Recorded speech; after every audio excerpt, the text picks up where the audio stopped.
Hello everyone. Oh, it is so good to be back properly.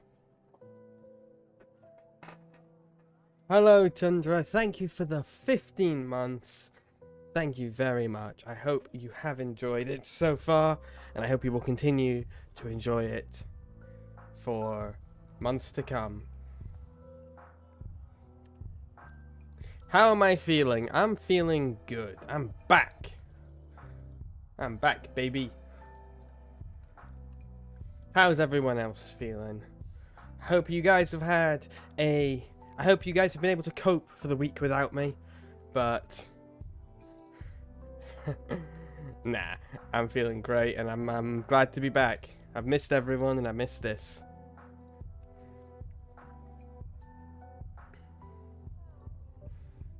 I've still got a bit of gravel in my voice. I'm not sure if anyone can pick up on that, so I probably will not be doing the voices for this stream for Coteries of New York, just because I think I need to give myself a little bit of a break. But yeah, what's everyone been up to since I saw you last? Where the fuck is Coteries of New York saved?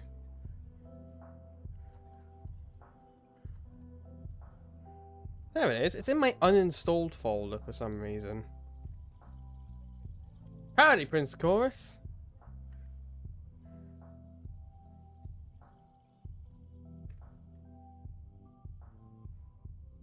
Thank you for the stretch and the skydrate.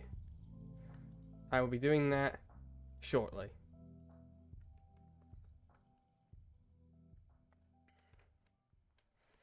Once everything is up and running. Oh yeah, I can just put do what I normally do and just put the game and OBS on the screen in front of me, which allows me to better read chat.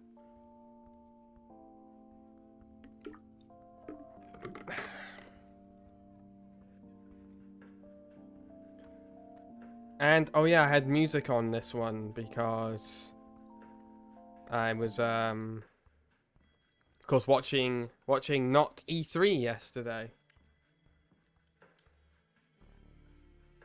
Hope the audio levels are alright for everyone. Don't know why it's ticking out of control like that.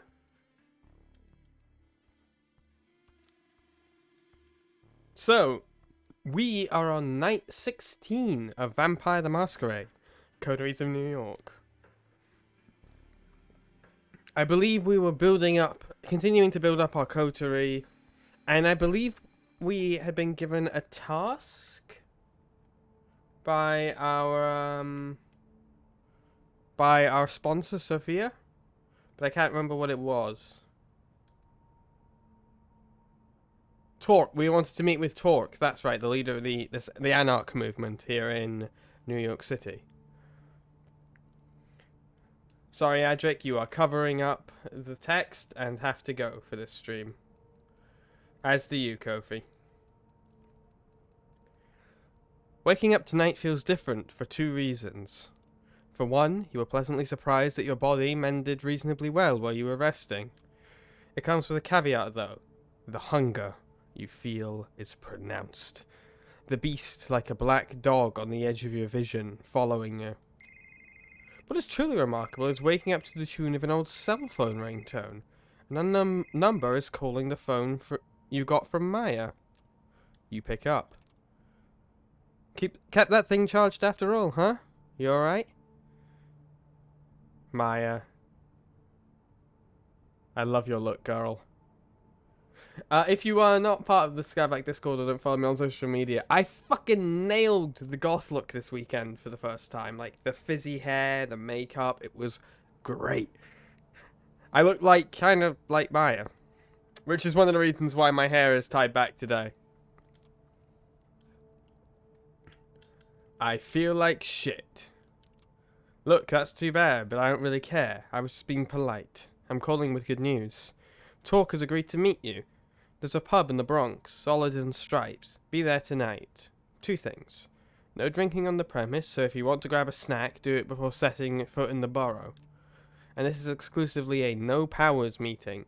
We'll be rubbing shoulders with commoners the whole evening, and we don't trust you, so keep it casual or you'll blow it.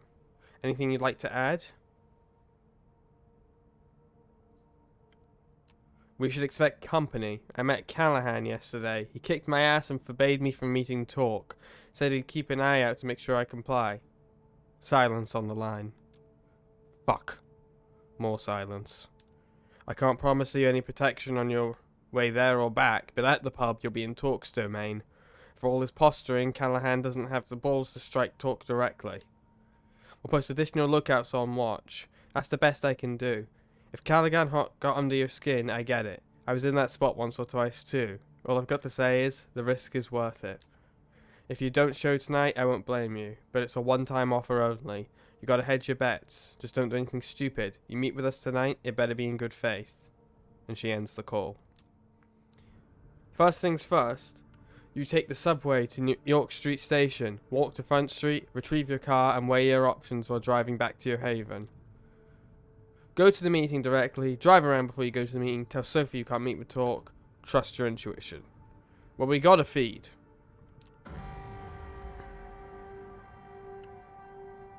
You've been doing this for a good few nights, so you're getting a feel for it. You're learning what kind of predator you are and what kind of blood you crave. You're so caught up in yesterday's problems and this cloak and dagger debacle you're now part of that the hunt feels almost automatic and casual tonight. A fragment of you surrenders control. Just minutes after you find your victim, coax them and drink from them, you find you've forgotten their face and how they were dressed. It only hits you once you look at yourself in the car rearview mirror. This was wrong. You can't let this become the norm. You hurt somebody. A human being. You're a monster. You need to stay mindful of this. You're a monster, but unless you let yourself off the hook, you can hold on to your humanity and not let yourself slide down the spiral. Instead of clearing your mind, this clouded it further, and you're still no closer to a decision. What should we do? Tell Sophie we can't meet with Talk, drive around before going to the meeting, or go to the meeting directly. I'm thinking maybe we drive around before we go to the meeting. Oh, not only, I got the biggest compliment that someone in their mid to late 20s can be given this weekend. I got ID'd when I went out clubbing. And the people younger than me didn't.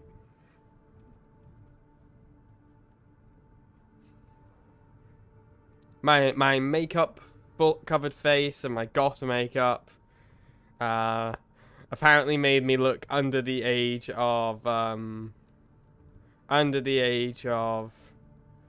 18. So that was a nice little... Man, you are flickering out of control. Sorry for anyone who might have something, something relating to flickering lights. So that was nice.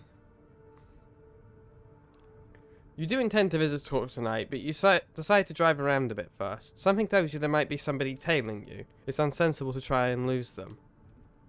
You spend a good 2 hours looking in your rearview mirror and driving all over the city before finally driving to the Bronx. You take some basic precautions as you enter Talk's turf. You park a few streets over from where the pub is and walk towards it while keeping an eye out for anyone suspicious. The kindred, for the most part, look no different than regular people. Makes things complicated, of course. If you're being followed or watched, it's going to be hard to tell. You reach the pub, shoot a final glance around. There's nobody suspicious around as far as you can see, and open the door.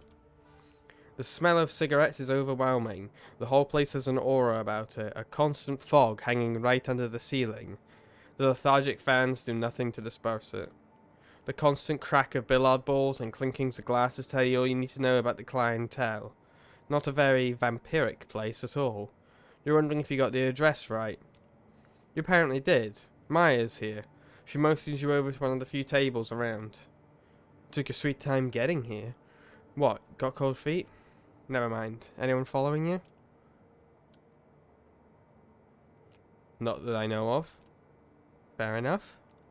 Before I introduce you, there's some outstanding business to discuss. You should know it's Talk who wanted to meet you. I was against it. You proved pretty useless with Bruce. Carol, the bartender, mentioned that you made an effort though, so there's that, I guess. Here's your second chance at a first impression. Don't waste his time or I'll kick you out myself. You walk towards one of the tables. A guy in a coat and hat leans over to take his shot. He's way ahead of his opponent. The table is clear of his balls, save for the 8-ball in a tricky position. Hey, they're here. Oh, hi Torque. Be with you in just a moment. The hit is fast, precise, and sends the black ball exactly where its player wanted it. His opponent lets out a frustrated sigh. That's that, I believe? That's 150 American dollars, Joey. You pay up now or up the stakes again? The disgruntled man accepts his defeat and pays, then declares he's going to grab another beer. To the victor go the spoils. Thank you kindly. He turns his full attention to you. The man is good looking, if somewhat gaunt and intense. His eyes especially seem to pierce right through to your core, but not in an unpleasant way. Name's Torque. I believe you're Skye. Sophie Langley's new plaything, is that right? How does everyone already know that? Word travels fast when you care to listen, fledgling. We wouldn't be talking tonight if I hadn't learnt that a long time ago. Forgive my being real with you right off the bat, but I'd like to know what I'm dealing with. So here's something I've been scratching my head about. If you're with Langley, and Langley's Cam through and through, I'm told, what is it you've come here to accomplish tonight? Sophie Langley wants to meet with you. Don't ask why, she didn't tell me. She just said it has something to do with gathering allies against Boss Callahan. I'm here to arrange that meeting. The fuck? I knew nothing about this, T. They lied to me. Maya's furious. She's looking at the pool cues and at you as if she wants to figure out if she's figuring out the best way to combine the two. It's fine. I appreciate the honesty, even if you went straight with my second in command. That I don't appreciate. Well. Ain't that an interesting proposition? You can't seriously be thinking about meeting with Langley. She's hardline Cam. It's a trap. It must be. It just might be. It just might. He looks at you, pierces you with his unnaturally keen eyes. He's about to say something when a door opens at the back of the room. Hey, Torque. You, got a guest. They're in the back. Maya, would you be a dear and keep our new friend company? I'll see what the commotion is. Sure thing. Torque tips his hat to you and walks to the back, joining the man who called for him. Maya glowers at you, this time weighing one of the pool balls in her hand. She looks like she's half a mind to chuck it at your face. You gotta be quite happy with yourself, bluffing away in here. I wish I did this differently, but it's what it is. I'm not proud of myself. You shouldn't be. You made me look like a chump in front of Torque. Here I was beginning to think you might make a good addition to our little family. There's a whole lot of trust you have to regain back before that happens now. Torque appears from a door at the back and calls across the room. Yo, Maya, can I grab you for a second? Skye, get over here too. You go to the back room. It's basically a storage area with a single wooden desk. It's pretty cramped, especially considering there's 5 other people in there with you. Torque ushers you in and closes the door behind you and Maya. 2 burly dudes are holding somebody down. A familiar voice reaches your ear. Motherfuckers, you're gonna pay for this, you hear me? The boss is gonna fuck you up so bad, you have no idea. Have you had the doubtful pleasure of meeting Mr. Cerruti before, Skye? You could say that. You're fucked. You're so fucked you don't even know it, you stupid piece of shit. I should have ended you yesterday. The boss told you to stay away, you should have listened. That's a story and a half, ain't it?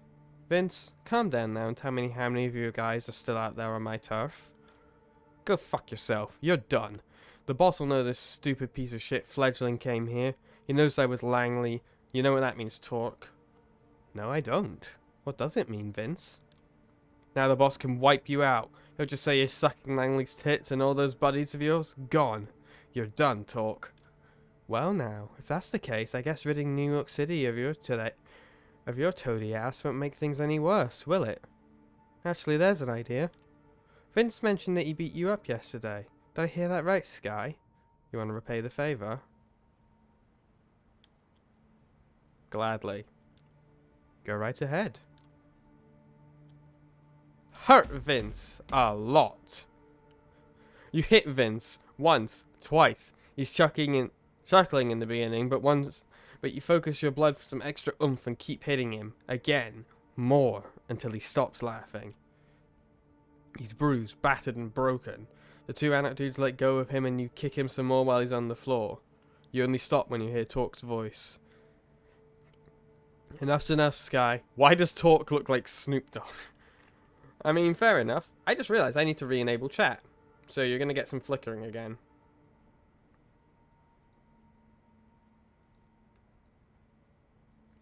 Need to re-enable chat, the emote wall, and the alert box.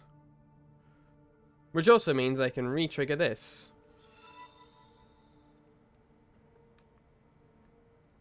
Tundra, thank you for the 15 months again. He takes an old pool cue and breaks it over his knee. Stake him and take him downstairs. Let's keep Callahan guessing about what happened to his favourite puppy. I remember when I was forced to watch the Jubilee, it was this random... I can't remember who it was. This random, like, member of Diversity, I think it was. The dance group. And one of my aunts was like, is that Snoopy Dogg? And I'm like... I suddenly had the realization that all of my aunts and uncles are in their, like, 50s.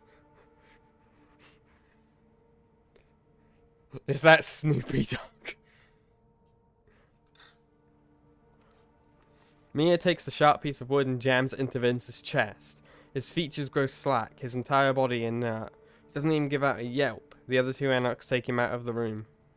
As entertaining as that was, I think Vince, in his unmatched wisdom, shared more than Callahan would hope for.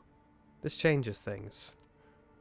You ever heard about Operation Lights Out, Skye? It was a second Inquisition effort here in New York. A single night of raids at a magnitude never ever seen before or since. I was just saying the other day, we're in a Snoop Dogg renaissance. He's back. He's getting commercial deals. I like Snoop Dogg. The Ivory Tower got away with just a few losses here and there. No major players were hit. They managed to find their safe spots and stay out of the eyes of the shitstorm. Us, though, we got hit hard. All over town. Havens were rooted out, entire coteries and safe houses gone. Just like that. Nobody saw it coming. I barely got out in one piece. Maya looks at him with concern and puts a hand on his arm. He shrugs it off. Gently, but surely. Others, like my child Bob, or Maya's sire, extinguished. But you know who got out without a scratch? Callahan. We've thought about it for the past years. How is it that the Big B managed to excuse himself from Staten Island Museum where we used to meet just before vans full of guys in body armor show up? How is it that as my baby is burning up after being shot with incendiary rounds, I also see Doug Callahan running with his tail between his legs, pushing fledglings like you in the paths of the SI? We think the bastard knew what was coming, and he set us up. Not just us. Some of our brothers and sisters who got hit had some of the lowest profiles in the city's lick population. The moral of the story? Callahan's an opportunist motherfucker, and if even his thickest followers suggest he's going to sell me out, then that's what he's going to do, as sure as the sun rises.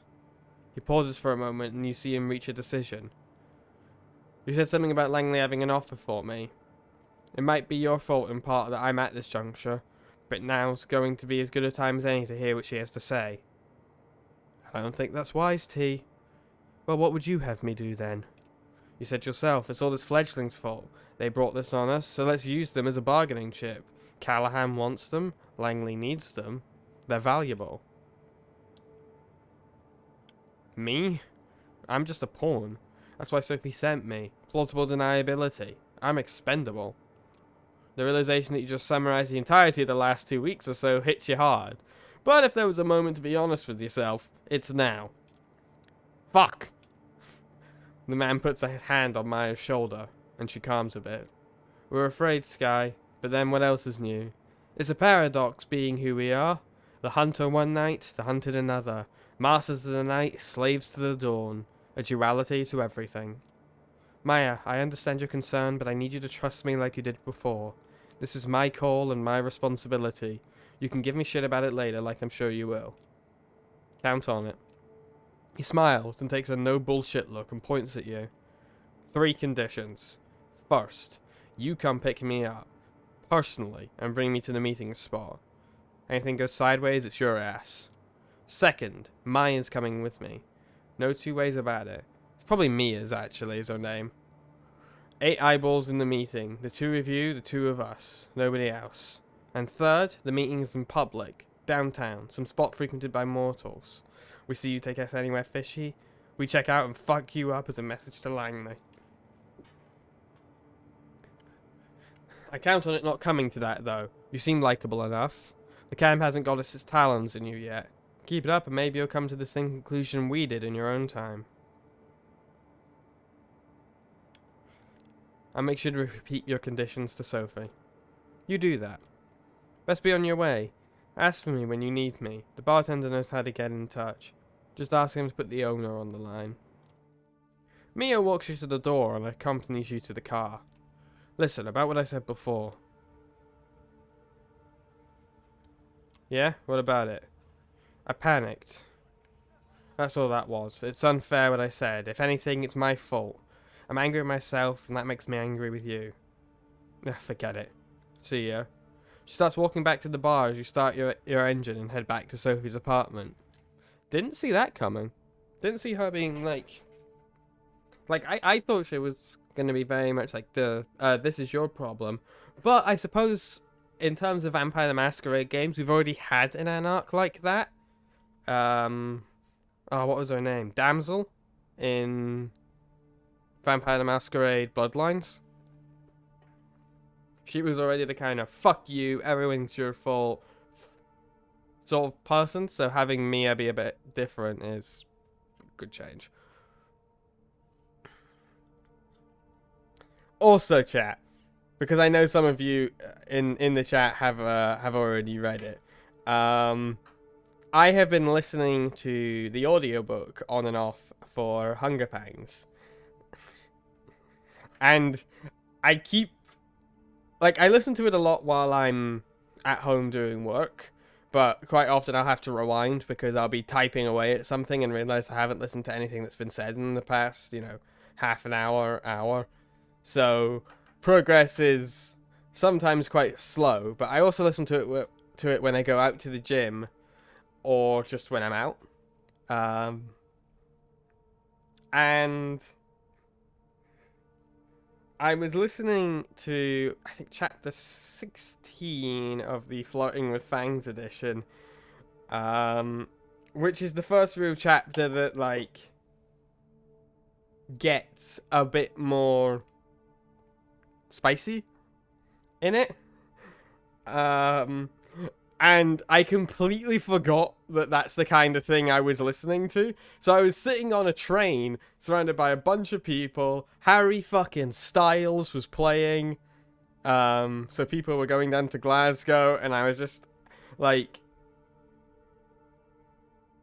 just hear the word cock in my ear, and I'm like, oh.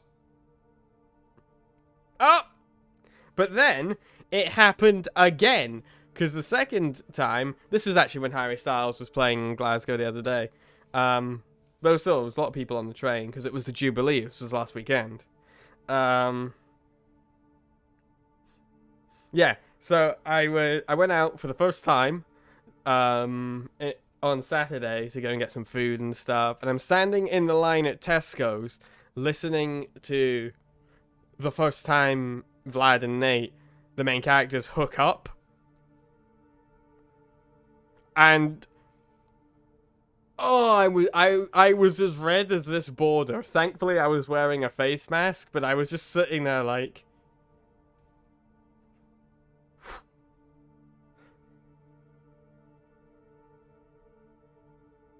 the whole time. It was I got flustered. It was great.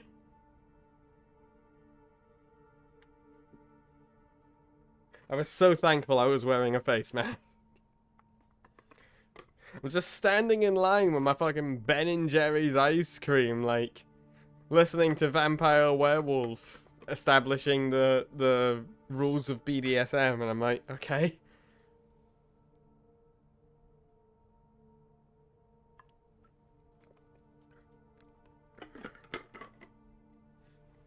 Of course, if you don't like BDSM and hearing about all of that, then just buy the other edition. Buy both. Just switch between them, depending on what scenario you're in. Time to give Sophie the good news. She welcomes you as openly as ever, clearly excited to see you, and for what news you might bring. Good evening, Skye. How's your task going? You have something for me, perhaps?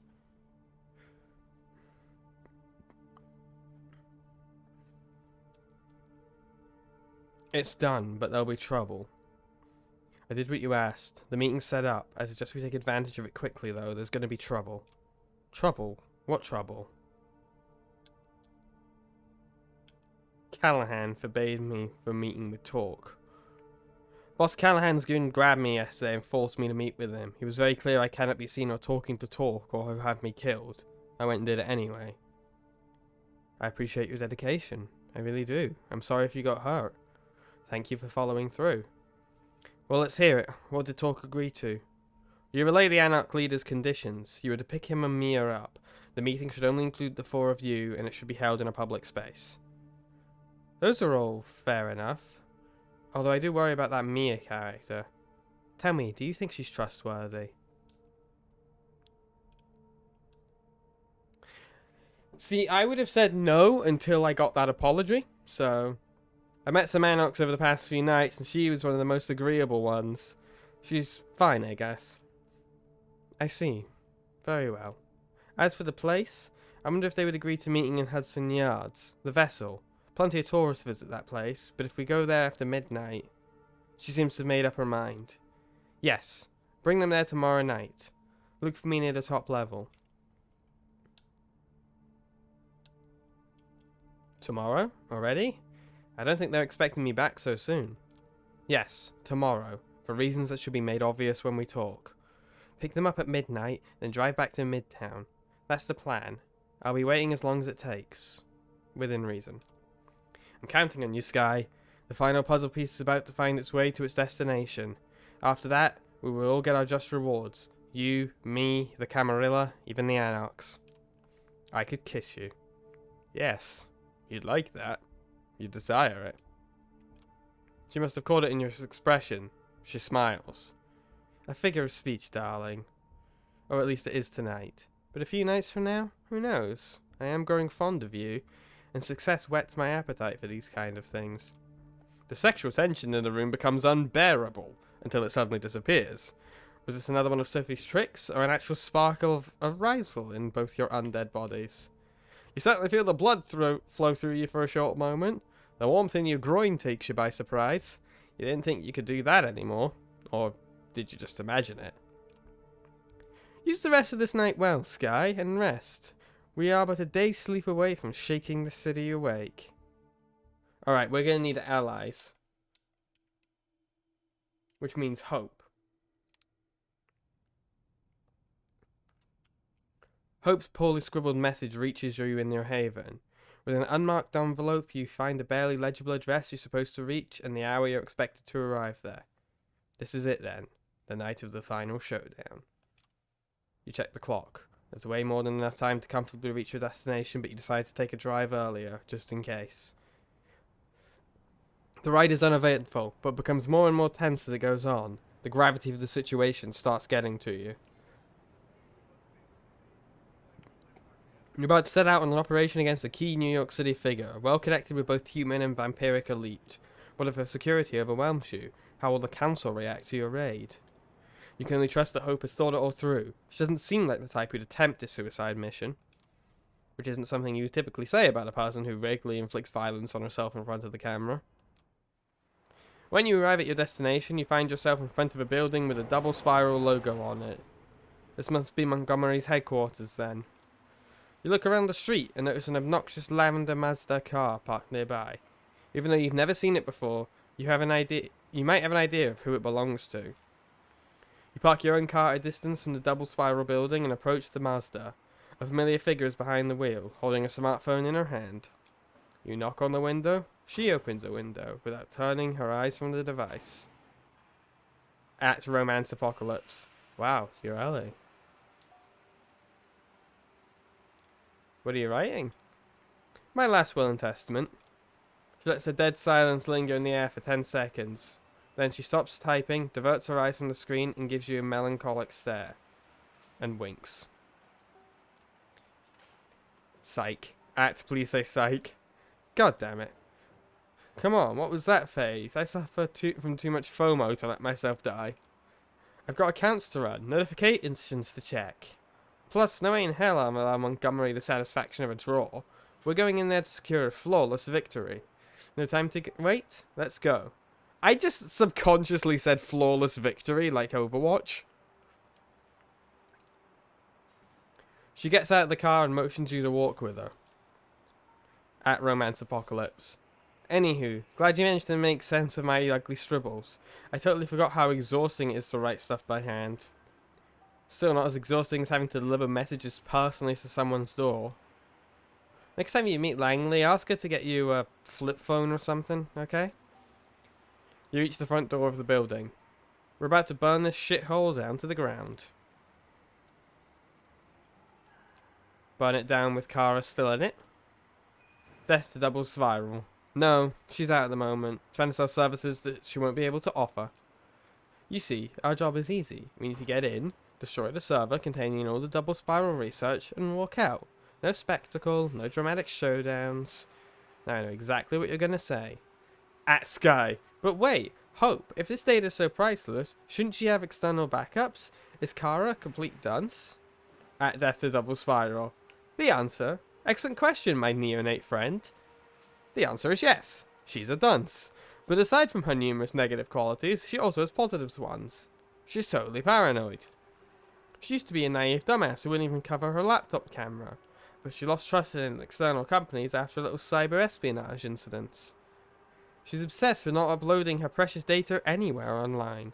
Now she only has one physical backup, hidden deep inside this headquarters. Nobody has an idea of where it might be. But I do. Normally, I'd never be able to reach the place. Double Spiral is like an underground base. The walls and doors are reinforced, both against the living and the dead.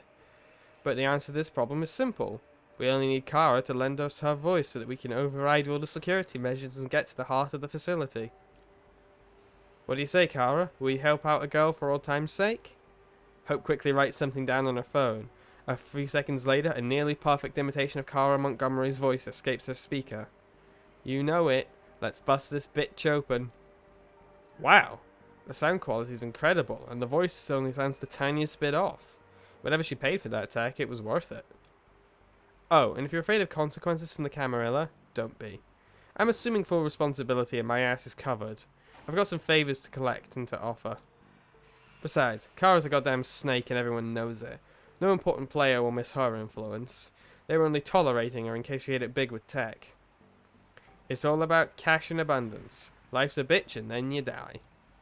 Some parts sound a tiny bit too robotic. Could there be a pattern here? Too bad she won't ever get the chance to succeed.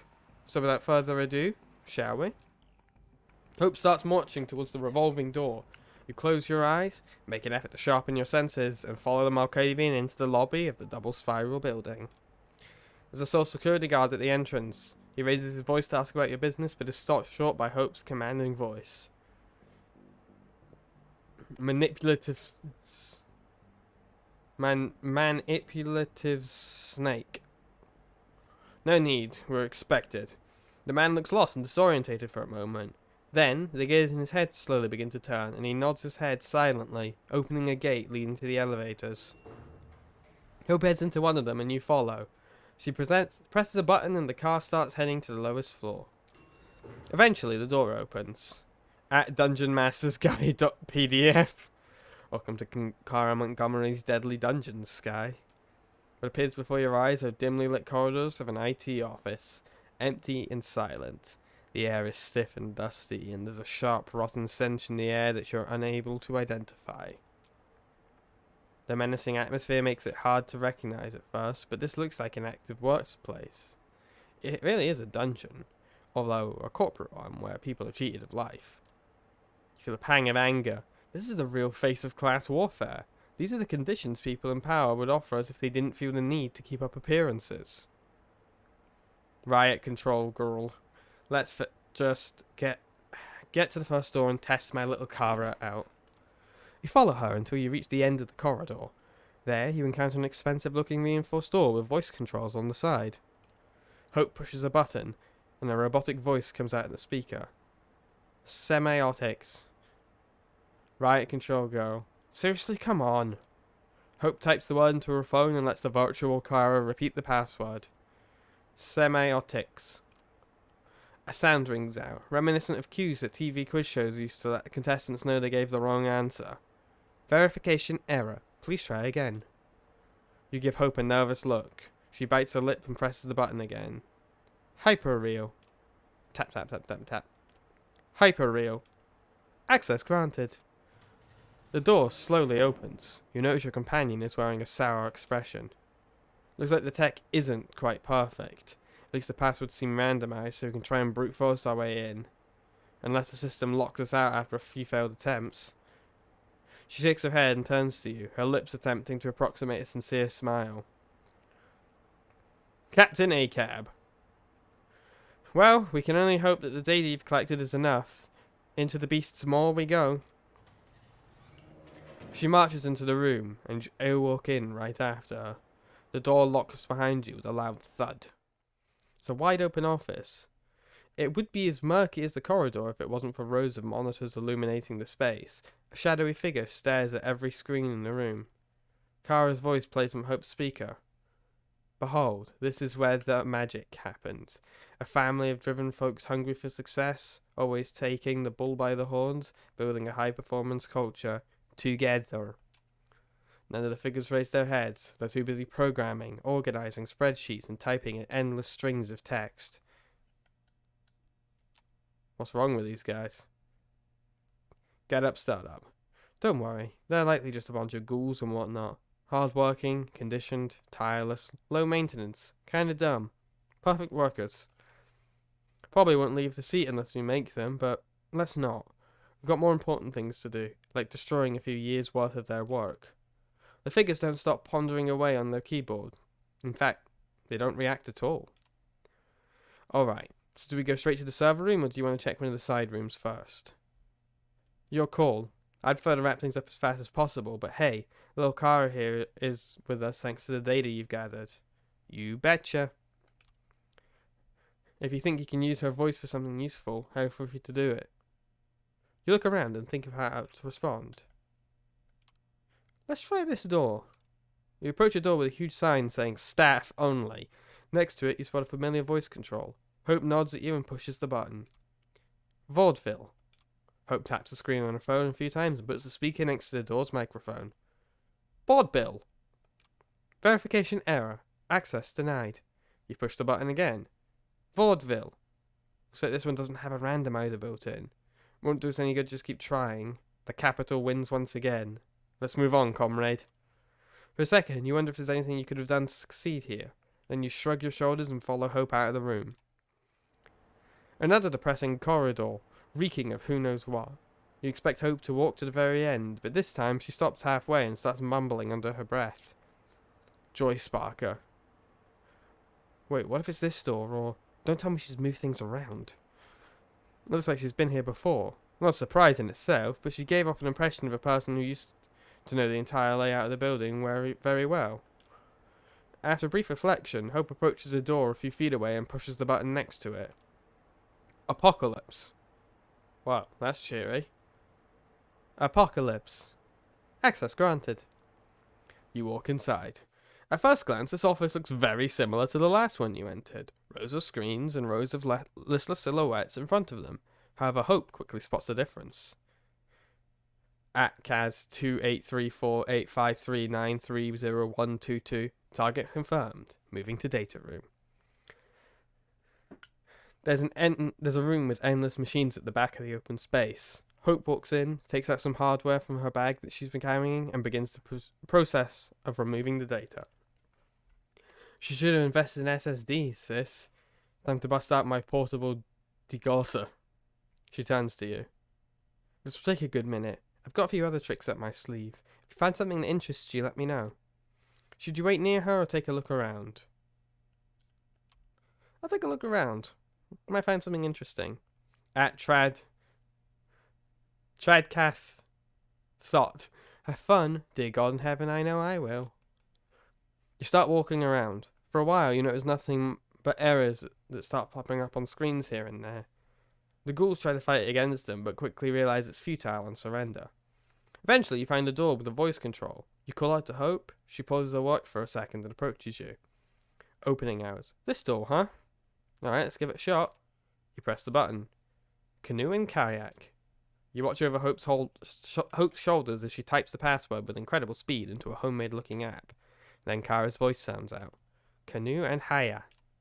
Verification error. Access denied. You press the button again. Canoe and kayak. No dice. I'm back to work. Too bad. You briefly wonder if you're to blame. Shrug and follow Hope to the data room entrance. There, you wait until her work is complete. A while passes. Finally, you hear a triumphant yowl. Goats sign. Okay, hang on.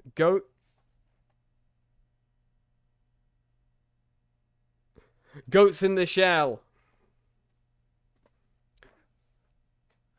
All done, baby. Looks like these boys finally gonna get a break. You realize that the constant silent rhythm of mechanical keyboards has stopped. The workers are all idling, slumped over their desks, completely resigned to the fact that their raison d'etre has disappeared. Hope hurriedly collects her hardware and motions you to follow after her. Alright, we're almost done. Now we just need to take care of the backups, and we can get the hell out of here. You take a last glance at the ghouls and follow her steps. It's another corridor, hardly distinguishable from the previous ones. This is a giant underground complex. How much money has Montgomery spent on it? Hope looks around, frowning, mumbling something indecipherable. Eventually she points in front of her. At 7777777. There. This must be where she keeps the backup. It's a sturdy metal door, unlike any other in the building. Right next to it, however, is a voice-based security system you know pretty well by now. Please, please, please, just no last second surprises. She hesitates to do it, but eventually she pushes the button. Eternal return. Hope dutifully types it in the buttons. Hope dutifully types down the term on her phone. Sorry about that. Eternal return. Access denied. Please try again. Hope hisses under her breath. This time, you push the button. Double spiral. Tap, tap, tap. Double spiral. You feel like time has frozen. For whatever reason, it takes longer than usual for the speaker to deliver the verdict. Access granted. What a relief. The metal door grinds loudly as they invite you in. This time you walk in first and Hope follows. Wait a minute. You recognize this place. It shouldn't be here, but there's no two ways about it. This is Hope's haven.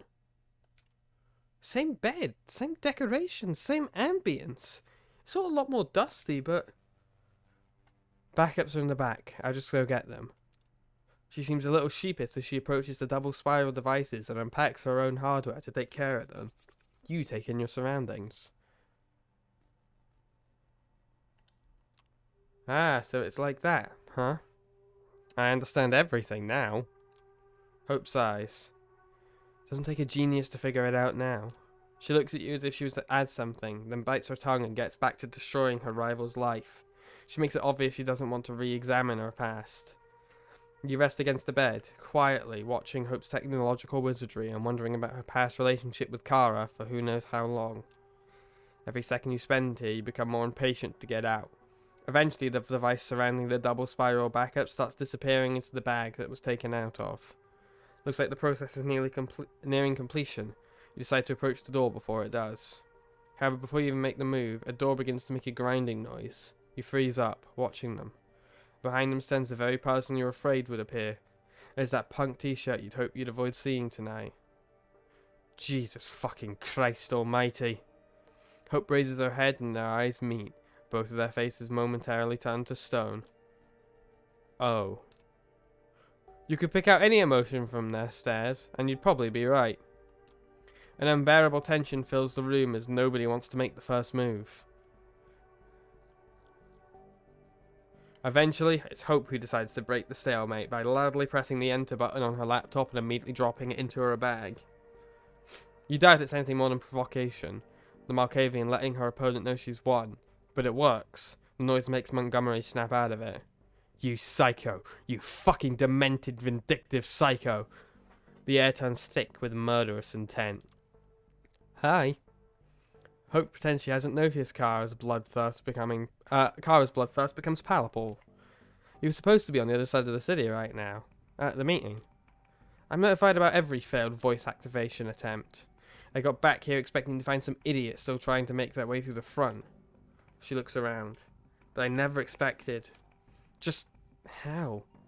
Hope reluctantly types something down on her phone. I'm the CEO of Double Spiral and I endorse wrecking my shit. Kara grimaces at the sound of her own voice and quickly connects the dots. You fucking gremlin. How did you even get your hands on that kind of tech? Even I. The new batch 1990. Company secret. Hope's provoking her. No two ways about it. Kara knows it, so she's trying to keep it cool. I built this paradise for you. For us. No Hope left. For yourself and nobody else. What happened to the Hope I used to know? She can't come to the phone right now. She's dead. I regret the day I let you into my life. Stop lying to yourself, Kara. You only regret the day you let me out of my life. Shouldn't have let your mask slip, honey. A snappish response almost escapes Kara's mouth, but she manages to stop herself before letting the discussion devolve into a childish spat. Just tell me there's a copy of my data you haven't ruined, and I'll let you out here alive. She gives you a hateful look. Both of you. Hope tilts her head and flashes an evil ear-to-ear grin. Truthful MSM. Not a single bit of data remains. More than a decade of your work down the drain. Welcome to the worst night of your life since the dot-com crash, Miss Montgomery. Kara looks as if a stake was just driven through her heart. She starts to collapse, sliding down against the door, like she was sinking deeper and deeper into her personal hell. Hope just stares at her torment, wearing an indecisive expression, waiting for her rival to reach the floor. Then she does, and there, at the lowest point of her life, she finds something unexpected. I never ever wanted to do this. This is not me. Her voice sounds completely different. But if there's only one way to get out of this mess, I'm gonna take it. I'm gonna get my data back. Hope looks confused for a second, then an understanding draws on her. Come on, Kara. You wouldn't dare. You started the game, now accept your loss. Your game isn't over until all players are out of moves, honey. Baring your fangs now? There's two of us against one, even if you commit the sin of diablerie. The last time something like this happened to me, I was ready to die. I think I'll take my chances. It's not like I haven't dreamed about feeling my fangs inside you for a long, long time. She's gonna fucking eat her because you take on like a bit of the vampire that you consume if you diablerize someone. So you want to give me this one victory? Prove once and for all I was right? It was never about me, but all about the stupid garbage in my head? A victory? Please. Victories are material. They aren't like your little online arguments. She's serious about this Skye. She wants to devour me as a whole, sacrifice her humanity in exchange for access to my soul and everything I know. Stay away, Skye. You want money, data, domain privileges, a position at Double Spiral? Anything you want, you can get if you just look the other way. Don't listen to this shit. The moment the prince finds out, it's final death for... And Kara runs. Her moves resembling a beast more than a human, immediately closing the distance to Hope. Then she jumps at the Malkavian like a wild animal hunting her prey. Hope instinctively attempts to defend herself, but is immediately overwhelmed. Laying on the ground, she looks like a deer in the headlights. Kara, on the other hand, looks like a bear ready to maul its victim. If you want to react, you need to do it now. You push yourself to the limit and let your powers take over. The world slows down, letting you run up to Kara and Hope in the blink of an eye. You immediately grab Montgomery by her clothes and attempt to yank her aside. However, the moment she recognizes your touch, she immediately attempts to swat you down. Despite your superhuman speed, she's almost as quick as you. Her limbs keep zooming wildly towards your vital areas. You dodge every one of them, but each time feels like narrowly jumping out of the way of an oncoming truck. You back away. Better try something different before she gets lucky and hits you. Let your instincts take over. You decide to let your instincts take over. Before you know it, you're already at a full sprint. You run up to Kara, grab her, and start pulling her away from Hope. However, you're dealing with a beast here. Choosing to trust your instincts, you've underestimated hers. Before you realize what's happening, you find yourself smashed against the nearest wall. Confused and in pain, you check your torso. Some bones feel broken. You still got lucky and you should be able to move around, but this will take some time to heal. Kara's already focused on attacking Hope again. Just rushing in blindly won't help. You need a plan. Wait. There's no point to just rushing in blindly. Kara's like a feral animal now. You don't wrestle with those. You use tools to overwhelm them. You look at Hope's bag. Could any of her devices help? No. No way in hell. Think harder. You look at the bed, the pillows, the canapé, hooks hanging down from the ceiling. Bingo. You grab one of the hooks and yank the chain. It's long enough for your idea to work. You run up to Kara, who's about to maul Hope like a wild animal, and you stab her with all your strength. The hook gets deep underneath her skin. Kara yells, but there's more surprise than pain in her voice. You quickly wrap the chain around her a few times, then you step back and start pulling with all your strength. Kara's taken by surprise. Still not understanding what's going on, she loses her balance and gives her victim a chance to escape. Hope takes it. Still dazed, she takes a second to understand the situation. But when she does, she runs up to you and starts pulling the chain with you. Yeah, she basically makes that noise. You never handle her alone, but Hope displays surprising strength while pulling the chain. A minute later, she's hanging above the floor like a butcher's carcass. The end of the hook is stuck in her chest and is sinking deeper as she struggles. However, she's flailing so wildly she might free herself before it puts her out of commission. Use one hand to desperately search for something that can help you under the bed. Belts, handcuffs, a whip, a giant cattle prod. You have no time to act bemused. You put it to her head and turn it on.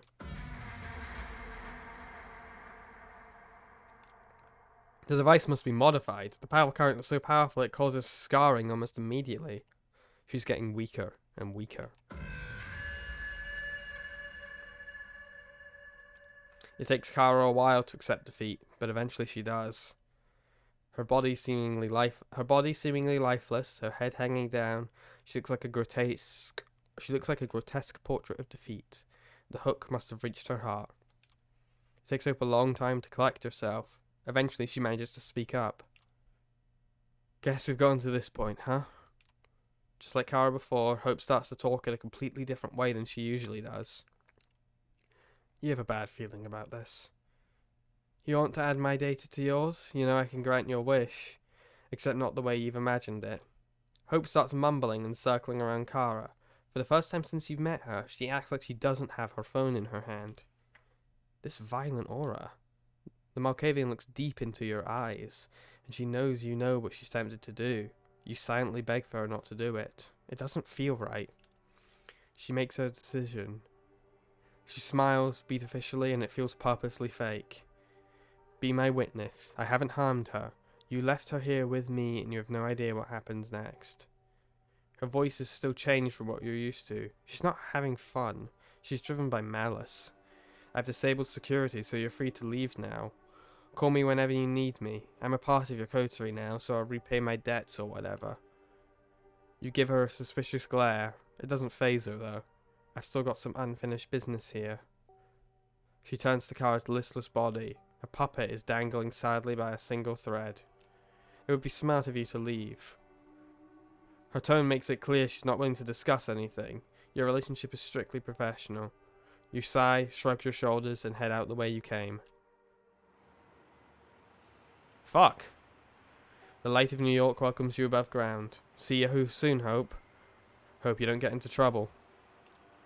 You try to celebrate the new addition to your coterie, but Kara's face appears before your eyes over and over again, making your victory bittersweet. The hunger calls to you. You find yourself among the tall buildings and sprawling streets of New York City and can't help but think of how rotten it all is. And the worst thing is, you're part of the system. Suddenly, Sophie's patronage is revealed and you see it for what it is. Indented servitude. She has control over your life now and there's no good reason for it. The people you pass in the street look so smug. They think they're better than you. They are out to use you, exploit you, hurt you. You feel the need to assault anything with a pulse and drink deep from their lifeblood. You compose yourself, your rational mind fearing a blatant breach of the Masquerade's temporary hold over the beast and its compulsions. It won't last until you feed. You need to quench this hunger before it overtakes you and makes you lose control.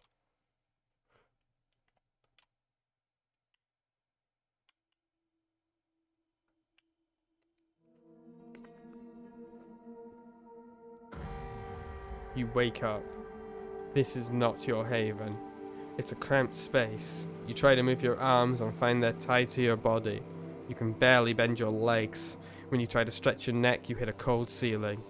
You can't believe it, but this is a coffin, or something close enough to it. It vibrates slightly, but you can't hear any sound coming from outside. It's entirely dark. You kick the front of the container. The only reaction is a dull, metallic sound. You try using your fists, but there's not enough room to get a good punch in. It seems pretty hopeless.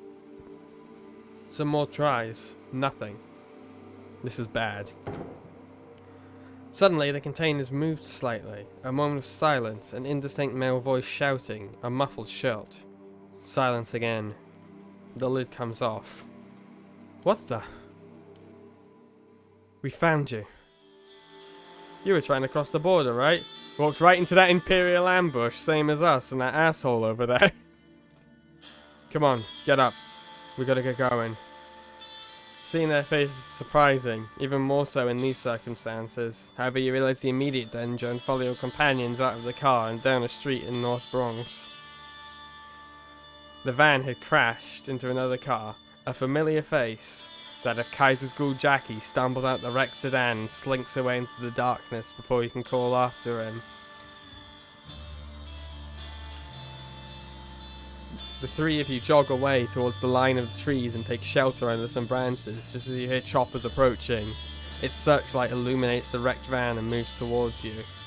Hide, now! You see Tamaka literally go underground, melding with the earth beneath her feet as if she was being swallowed. You look to Hope, but she's not there. You haven't seen any movement, just a tree she leaned against a scant few seconds ago. You're left alone with just a second to make your move before the spotlight finds you. You take off before the light can reach you. In a single dash, you find a small overground mound beneath an old tree. You realise you didn't have to run that far. The searchlight passes through where you were standing just seconds ago, but doesn't actually reach much farther into the park. The helicopter flies on, its searchlight frantically moving through the vicinity as your companions once again appear in your proximity. Close call. We have to get out of here before the SI puts boots on the ground. Wait, the Second Inquisition? What do they have to do with anything? Hope, fill them in while we walk. Follow me. Your life up to this point, everything you knew, it was highly advanced VR simulation. Welcome to the real world. Your blank stare is what makes her crack. No, actually, the SI, First Light in this case, I think, raided your haven and took you in. They were just transporting you out of town. Kaiser told us which route they'd take. How'd the SI know where I lived? Messed up your security?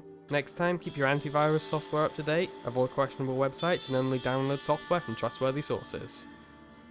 There's our ride. Come on, stay low. The SI might still be around. Kaiser's familiar car stops nearby, and the back door opens. Your allies usher you inside and join you. Being inside this mobile fortress never felt like a relief until now. Hey fledgling, miss me? Yeah, actually, I kinda did. I love all my allies coming together, this is great. Oh, that's sweet. I had to break it to you, but I didn't take a sudden liking to you. I'm here on business. You're here now only because I told Your buddies, you were neck deep in shit. That van you were in, a one-way ticket to Huntsville, Pennsylvania. I broke you out as a favour. Now you owe me. Big. Hope snores. What's so funny, Jester? Huntsville, Pennsylvania. What, you like it? Yeah, it's literally the funniest thing I've ever heard.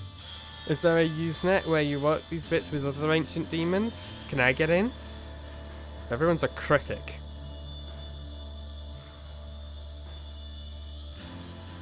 How the hell did you know the SI broke into my haven and took me away? Is that piss poor attempt at an insult, fledgling? I've kept eyes on you ever since that little job for me you did in Nolita. You know, in case I needed you for something. I had to know your comings and goings. Yes, the rumours are true. The old fart is surprisingly good at keeping up with the information flow in the city, despite his age. Probably in the top 3. Gee, thanks, sugar. To be fair, you're probably in the top 10. He grins with what you assume is a lecturer's smile. Hope seems only momentarily insulted by the top 10 remark. I have a good idea where the SI hit you, Skye. Not that there aren't a ton of good reasons for it. Might have been one of these, for instance. The screen in Kaiser's car flicker, and each of them now show a short looped clip. It's you getting into a fight, feeding, using one of your powers. You haven't exactly kept a low profile. Fledgling, I get it. You're new to this. You didn't know better. Yada yada yada. The fact is the SI has tons of this stuff. Security camera footage, YouTube videos posted by onlookers, social media posts from victims, you name it. Like I said though, I don't think any of these did you in slip-ups happen. The reason I need you walking and talking, Skye, is to test a hypothesis of mine. For that, I need you to finish what you were tasked to do. So first things first. Here. He hands you a phone. The number's already been dialed. You hear the tone. Somebody picks up. Who is this?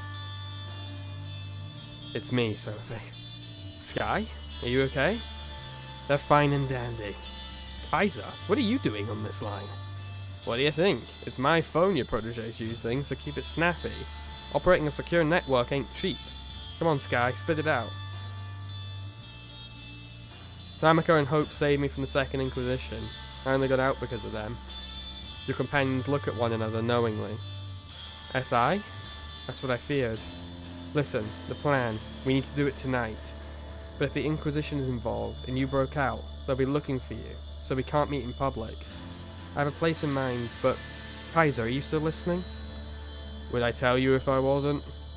Skye, call this number from where you visited before last we spoke. I'll come pick you up. She hangs up. And that's that. What is that you've gotten yourself into? No need to answer that riddle. I think I've almost arrived at the answer. Sorry to spoil the fun, but I'll answer this particular riddle momentarily. Don't worry, doll. I can throw a few other ones your way after our mutual acquaintance continues with our night. My intel's worth a damn. Your next stop, Skye, is right about here. The car comes to a stop and the door opens. Outside you see the street leading to the Solids and Stripes, Talk's Pool Pub. Well, you need me to kick you out? What about Tamika and Hope? What about them? They're staying right where they are and we're going to have a little chat. After we're done, I'm sure they'll find their way back to their havens just fine. The clock's ticking. I think I know what Sophie wants to do tonight, and if I'm right, tonight's the last chance you got. Want to say bye to your buddies before you go, that's fine by me, but the schedule of yours is pretty hectic, so better do it now and scram. You thank both your companions for their assistance. Without them, you wouldn't be here now. Kaiser makes a gagging gesture and urges you to step out the car. You turn around and make your way to the bar. The door closes behind you and Kaiser's limo starts moving again. You hope your companions won't have to pay too high a price for helping you. The Solids and Stripes is pretty much abandoned tonight, with only the bartender and one bleary-eyed local watching an old Bogart movie on the bar's screen. You ask to use the phone and call Sophie first. Yes? I'm here. What's the plan? We're on our way. Notify Talk if he's not there. We need to talk as soon as possible and move quickly. She hangs up. You tell the bartender to notify Talk, just like the Anarch leader mentioned you should. The man makes a short call. You only hear somebody picking up, but no words exchanged. The owner's on his way right now. Can I get you anything while you wait? Actually, do you serve the special stuff? The bartender raises an eyebrow. The special reserve, you mean? Sorry, I can only serve that to a narrow selection of the owner's friends. I am one of his friends. Nah, it's a list, and you're not on that list. I know because it hasn't changed for a while. Sorry. Everything else at the bar's up for grabs, though. Sure you don't want something? You shake your head. Talk comes in some 10 minutes later without Mia. He tips his hat to you, puts a hand on the bleary-eyed patron's shoulder, and says something to him under his breath. They both laugh. Marty, how's the night going? Quiet, sir. Just how you like it, huh? Well, Skye, I believe you wanted me here for a reason. Let's hear it. You're about to tell him what brought you here when the door to the bar opens and Sophie walks in, all splendour and charisma. The patron's eyes are now glued to her, and so are the bartenders. Torque isn't happy with the sight. Well, this isn't what we agreed on, Skye. Care to explain? Things got complicated. We had to improvise. Pleasure to meet your acquaintance. I believe Skye already told you why I'm here.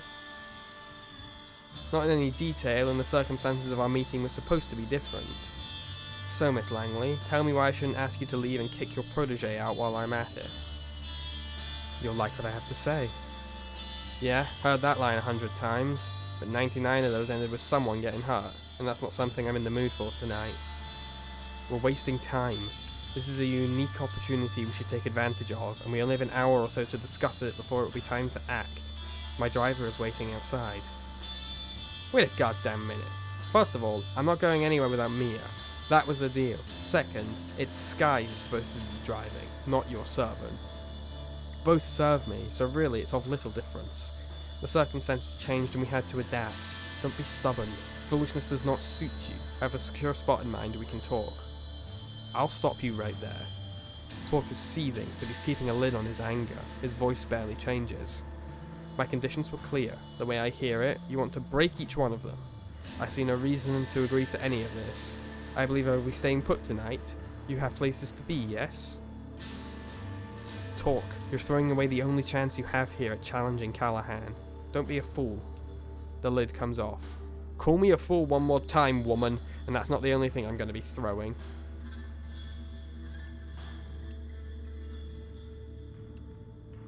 You're both acting like children. You need to put aside your differences and see the other's point of view. Both Sophie and Torque glare at you.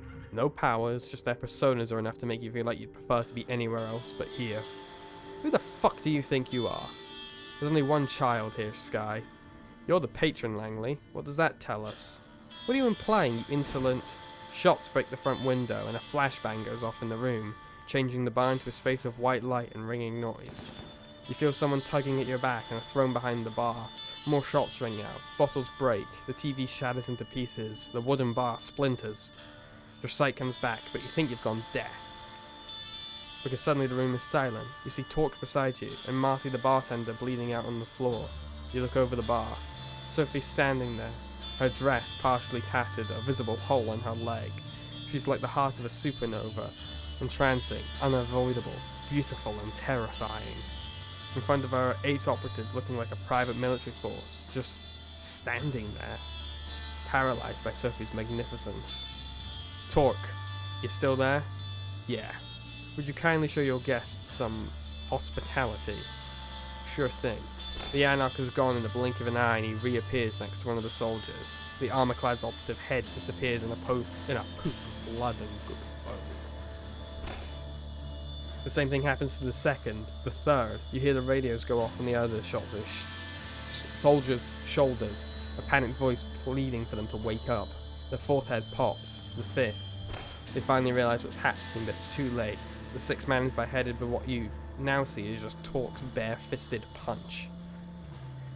Torque stops by the seventh man, rips something off his neck, and bites down. Sophie walks over to the last man and has him kneel in front of her before biting as well. On your right, a man in full body armour emerges from the back door, raising his assault rifle. What the fuck? Not thinking twice, you stand up and grab the soldier's head in your hands. Before you can react, you twist. The sickening sound of breaking bone is followed by the crumpling of his limp body. You see Torque holding a combat knife in his hand, ready to throw it. He catches your eye. Beat me to it. Langley? Sophie wipes blood off her mouth and looks at him. That meeting's still an item?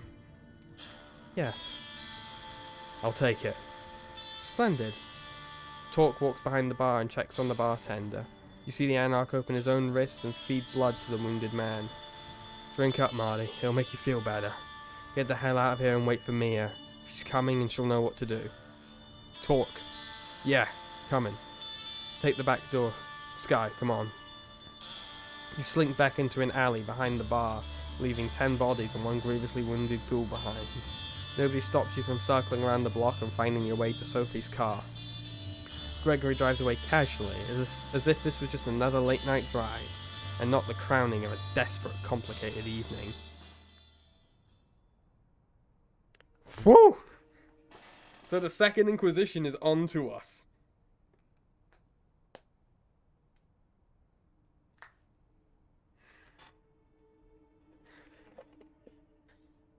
This is going to be a fun night. Fight for our lives. That whole shtick.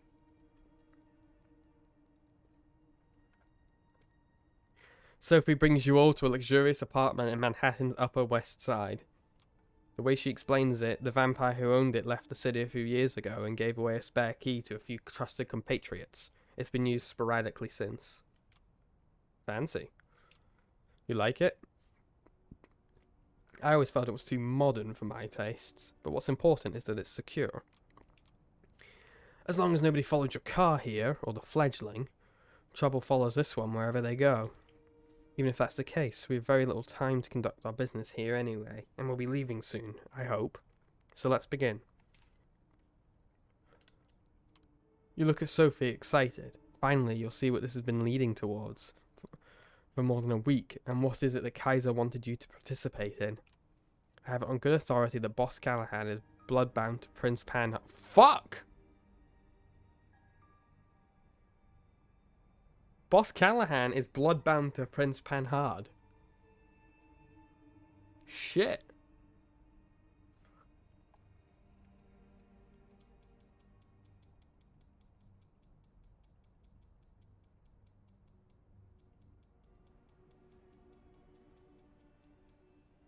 A mystical and forced relationship between a vampire and another, mortal or kindred. Drinking the blood of a vampire directly from the vein 3 times creates an intense loyalty to the drinker, resembling infatuation or obsession. The bond loses its grip with time, but is reinforced by repeated drinks from the donor vampire. Torque sucks air in loudly. That's an accusation and a half there, Langley. Got proof? No, but we're just a boat ride away from getting it. What's that supposed to mean? Skye, the address I procured from Kaiser was the meeting spot for Panhard's and the Baron's regular sharing of blood, and other bodily fluids if the rumours are true. So the leader of the Anarch movement in New York directly works for the Camarilla movement in New York. Wait, Kaiser knew about this? Is there anything that insufferable clump of dead skin doesn't know in this city? He knows things, but only shares them if you pay. Neither the Prince nor Callahan can touch him. He's too useful. Kaiser said something about having plans for me, that you wanted me to make this meeting happen. That can't be good, right? It's an interesting point. I think Kaiser might be interested in shaking up the status quo as we are. A chaotic landscape makes for a great market for him, unlike a static one. I don't like playing into that creep's hands, but at least now I know what I'm doing. The devil you know and all that. What's the address he gave you? They meet regularly on Ellis Island. In fact, the next scheduled meeting starts in just about half an hour. Hot damn. I'm guessing you want to crash that meeting? Why? So you can see the proof for yourself, so that I can make sure too, and so that I have an extra pair of eyes for Panhard to consider when I present her my ultimatum. The Prince must abandon her seat and leave New York City. She can go wherever she pleases, but if she stays, the entire court will know, and the next prince might not look favourably on her past. Dealing with anarchs, especially so closely, is a punishable offence in the Camarilla, as I'm sure you've heard. So I did. Talk. So is she blood bonded to him, or is he blood bonded to her? Like, who's the dominant one in this relationship? What exactly are you trying to accompany here? Say you remove Panhard, and even I remove Callahan. Then what? Talk. Do you ever wonder why Callahan keeps you in check? Because I wondered why the prince condemns anarchs during her visits to Elysium, but doesn't allow the Ivory Tower to challenge you. She, or they, have engineered this status quo, not for the good of their sex, but for private gain. They keep us all in line because it lets them hold on to power that much longer. And your goal is what? Make this Cold War turn hot? Not a great plan. You can as well get your butts kicked out of New York in no time. If you anarchs manage to organise, which I doubt you will. At any rate, it's a risk I'm willing to take. I don't stand alone in this. The entire operation has been years in the making. Torque, I'm offering you a chance to square things with Callahan and level the playing field. We get rid of these two, we can start on equal footing at the next stage of this dance macabre.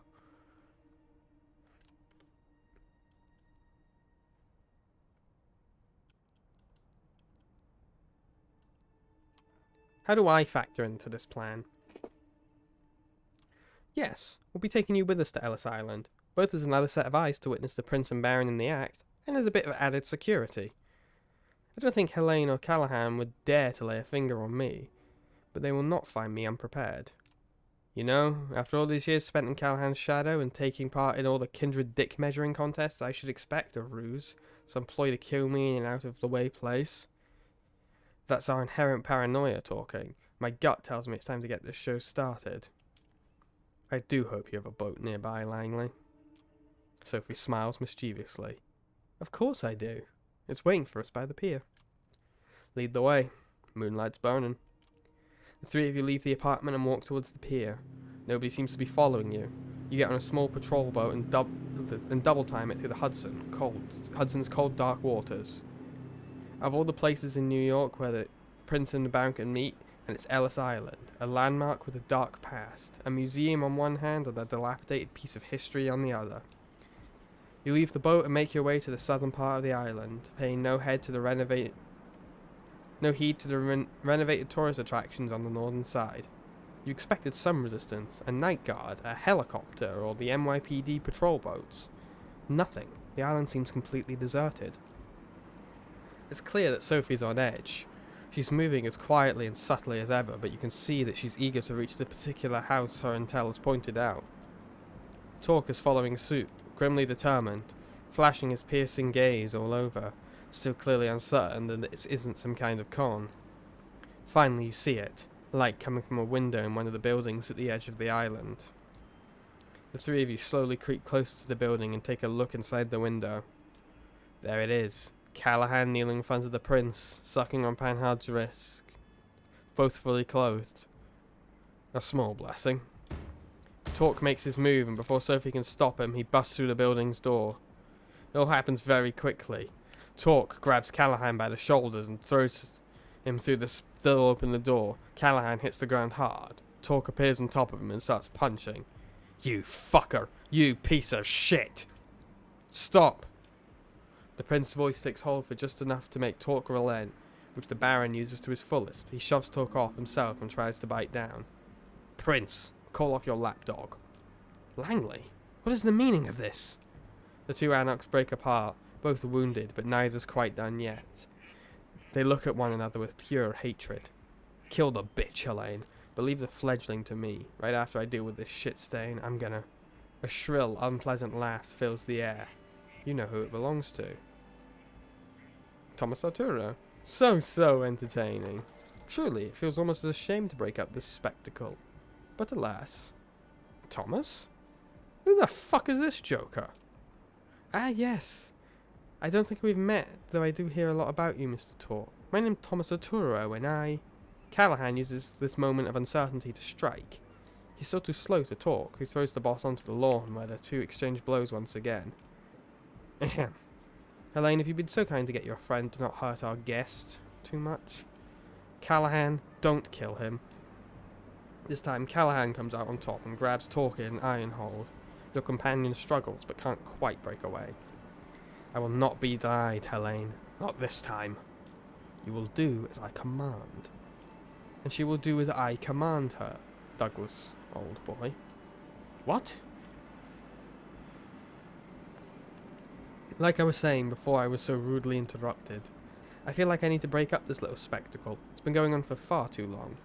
You think you're so smart, Langley, you and your clique, figured out that there was something going on all on your own, but you're always working with just a piece of the puzzle. Wasn't she, Skye? Sophie looks at you, shocked and disappointed. What are you talking about? You fledgling, you don't know? How could you? Only I knew, and Josiah, of course. They're the one who agreed to embrace you, after some negotiations. You hear a scream and a curse. It's Callahan, whose arm has been nearly ripped off his body. Talk breaks out of the Baron's grasp, but doesn't continue the attack. Instead, he's at the edge of the water in the blink of an eye, and disappears into the Hudson. The only trace left of him is his fedora. Another actor going off script at the very end? No matter. Let him bring us some amusement now that the production's almost wrapped up. I can't remember who Thomas Arturo is.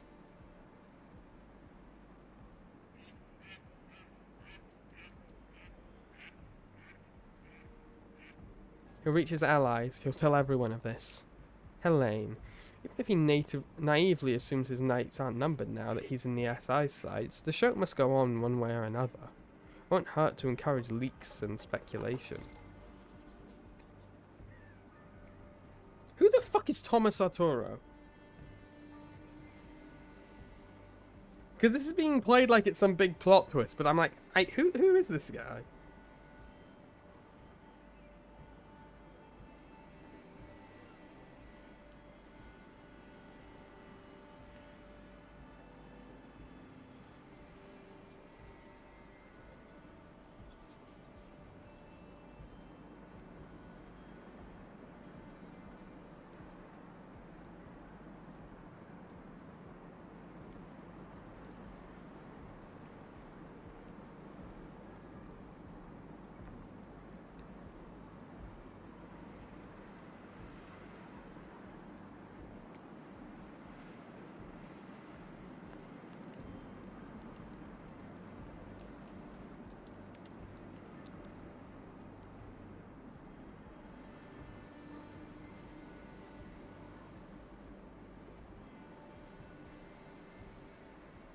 We've met him before, right?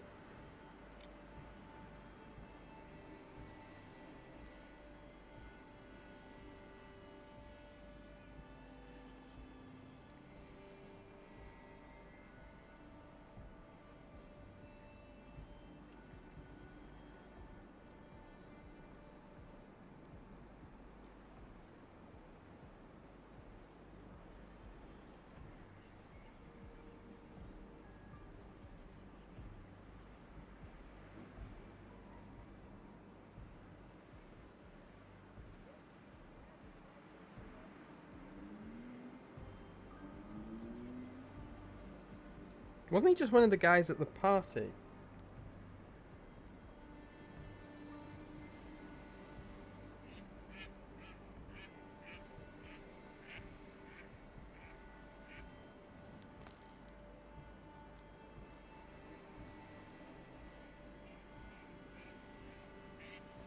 Taking a moment to figure out what the fuck is going on.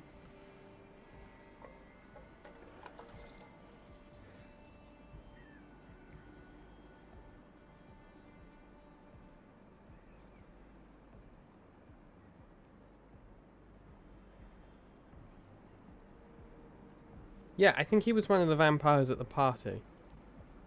How could you, Skye? I saved you. Arturo suddenly appears next to her and slaps her in the face. Langley, Langley, Langley. What happened to your self-esteem? You can't really think a simple neonate has outplayed you. Or maybe this oblivious act is your way of grovelling for mercy? Thomas, what? You thought that being an expert chess player would always be enough. You never realised that people at the top simply flip the chessboard over and punch you in the face whenever they don't like how the game's going. He motions to the remaining kindred. But the thing is, you weren't even adept at playing the game, you knew. Skye? Just another pawn, placed on the board by my associate. You thought they were your piece since you took them in, but who gave you that idea? You return to the night when you were judged by Prince Panhard. The woman in red, Sophie. Somebody speaking to her. Okay, a man in glasses. The man standing before you now.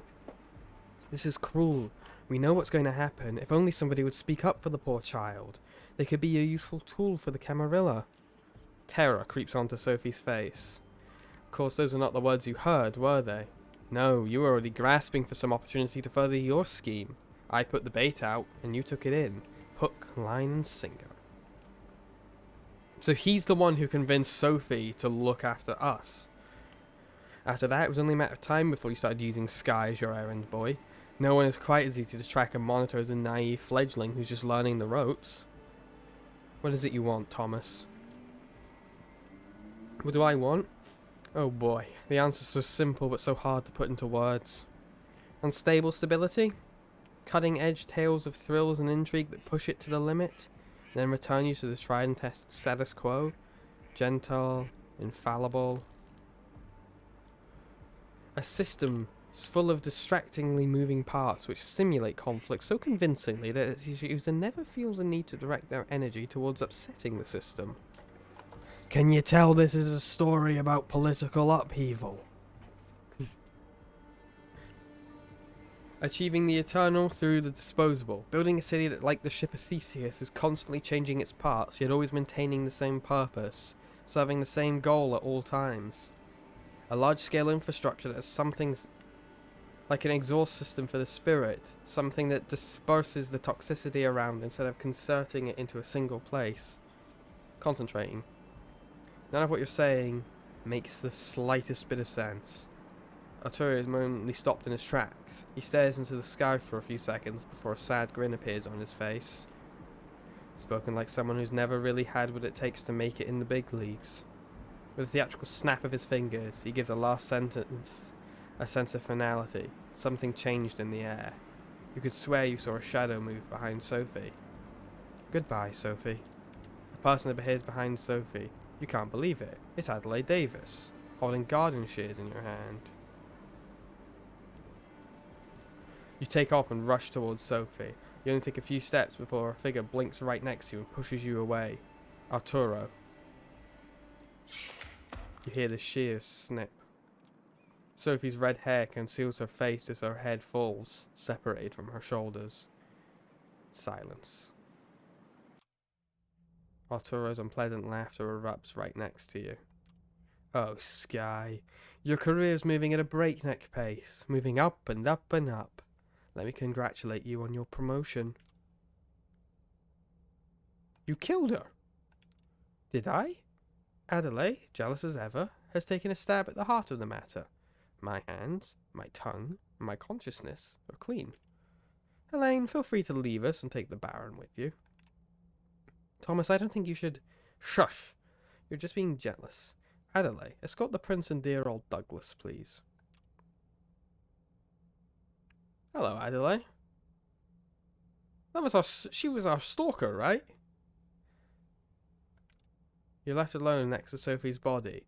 You try not to look, but it's hard to ignore her lithe frame decomposing in front of your eyes.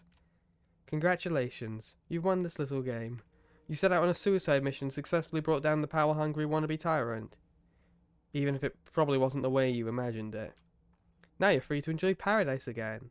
Life after death. Immortality. Eternal youth. What they don't tell you, of course, is living in paradise is inherently sinful, when not everyone can partake. But you have time to learn how to live with sin, don't you? He takes a melancholic look at the city skyline surrounding him, the Statue of Liberty and the lights of Manhattan shimmering in the distance. You know, New York has taught me to believe in fate.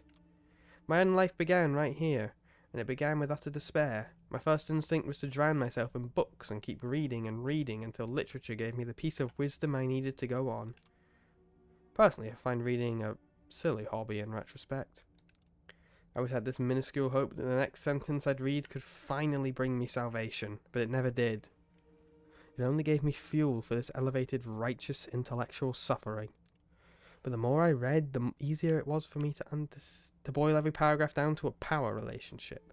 The characters' influence over each other, the writer trying to impress the reader, etc. The strings everyone pulls start It to look like strands that weave into the fabric of fate. And once I saw its beauty, I got teary-eyed. My architect instincts kicked into overdrive. I didn't have to submit to fate. All I had to do was cooperate with it, wait for my time to shine, give it my input wherever needed until it trusted me to do more. Thomas steps over what is left of Sophie, wiping his glasses with an elegant cloth from his pocket. And it did. Fate let me look after this city. With my architect's tools, I started quietly shaping the streets and corridors, while Kaiser and his ilk shaped the information below. Hello, lovely scientist. And among many of the tools this process gave me, one of them was a reliable way of coming up with useful agents like you. The methods I used were crude at times, but the route was there. All you had to do was follow it. Some people write rulebook passages, the others plan city arteries. In the end, the effect is the same. Someone always follows. He puts on the glasses and gives you a long, hard look. You know, I've grown fond of you. You did so well. Even when that idiot Callahan tipped the Inquisition off, you still got out. I like that kind of resourcefulness. I could use that kind of resourcefulness. He uncovers his wrist. So take my blood. Just enough so we can start off on the right foot. As a sign of good faith. A sign you're ready to play in the big leagues. Ready to behold the sight I've prepared for you. What do you say, Skye?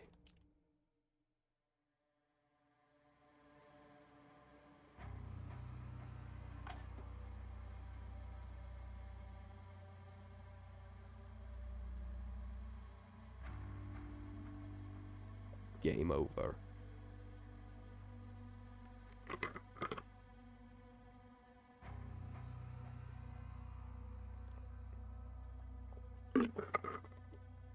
So, Arturo has over the years taken gradual control of New York City by controlling both the prince, who in turn has blood bonded the Anarch's Baron to her.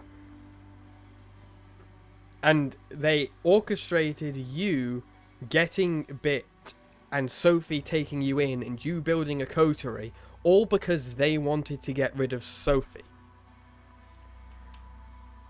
who was performing her own power play against the prince, because they like being at the head of this organized chaos. Because Sophie's plan was to make a power play against the prince and the baron, who were running shit in cahoots with each other. But she didn't, and then have a more even playing field between the Anarchs and the Camarilla. But she didn't know that that was all being run by Arturo.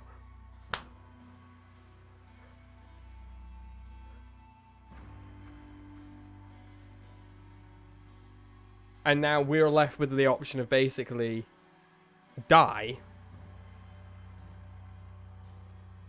or join Arturo and become one of his bloodbound.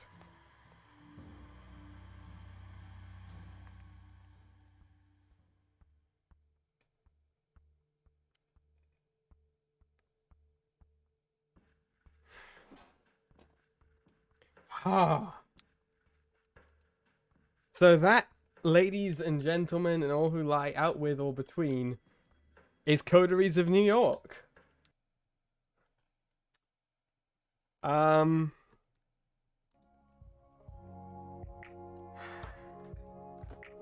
That is Coteries of New York, everyone.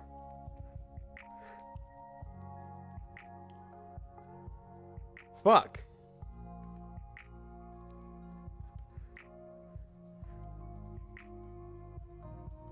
There's Shadows of New York, which we could start, which I think is a bit longer, and I believe is the same story from a different, or like a follow-up story from a different perspective.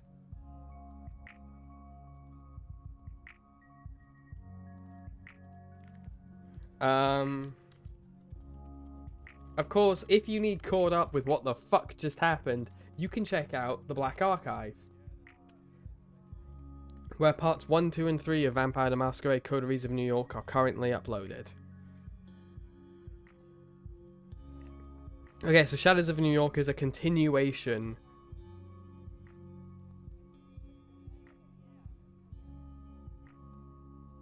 from Coteries of New York. Shadows presents a more personal and unique tale.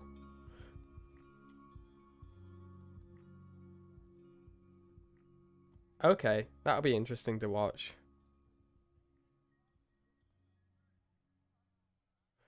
So we can either play Shadows of New York on Mondays from now on, or we can play something else. I'm tempted to just go into Shadows of New York, so that we can keep the series going.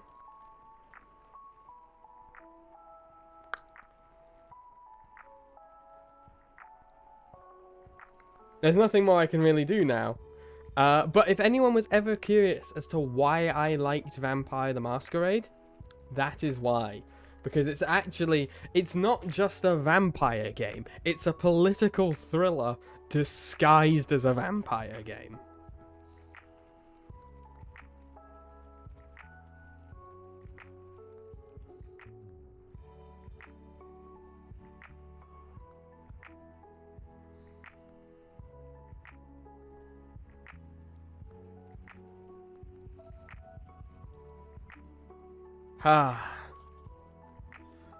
Well, chat, if you want to join the official Skye Blacke Discord, head over to social medias or buy me a coffee. You can do it by following all of those various links in provided by Nightbot in the chat. I'm gonna call it a night, I think. We'll be back on Thursday with more Red Dead Redemption 2.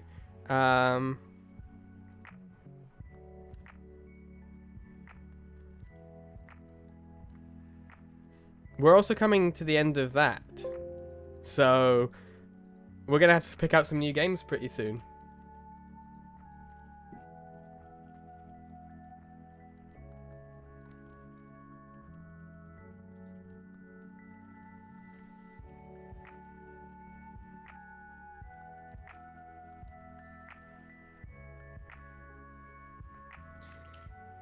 Well, it was good to see you as well, lovely scientist.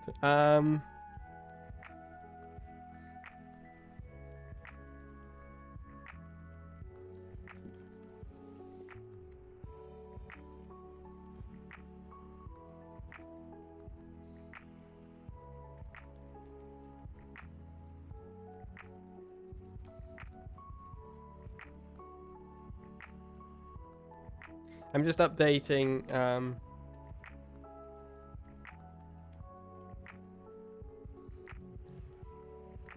some things real quick, right before we end.